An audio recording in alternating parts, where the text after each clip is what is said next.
சொல்லுங்க. இயற்கைக்கு ரொம்ப நெகிழி ரொம்ப ஒரு கெடுதல் தானயா. ஆமா. அப்ப அதை உற்பத்தி செய்யற நிறுவனத்தை தான் தடை செய்யணும்.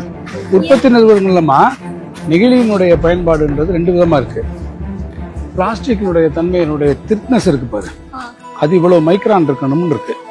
அந்த மைக்ரான் இப்போ ஒரு 0.5 மைக்ரான் மேல இருக்குன்னு வச்சுக்கோ, அது உனக்கு பெரிய பிரச்சனை இல்லை.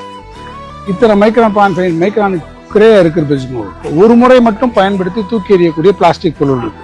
பை நீ போனீங்கன்னா இதுல உணவு பொருள் எல்லாம் கேரி பேக் இருக்கு, அதெல்லாம் ஒரு முறை பயன்படுத்திட்டு தூக்கி போடுறது.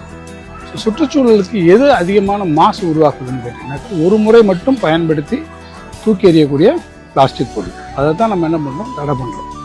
தடை பண்ணி அப்போ அதுக்கு ஒரு மாற்று வேணும் இல்லையா?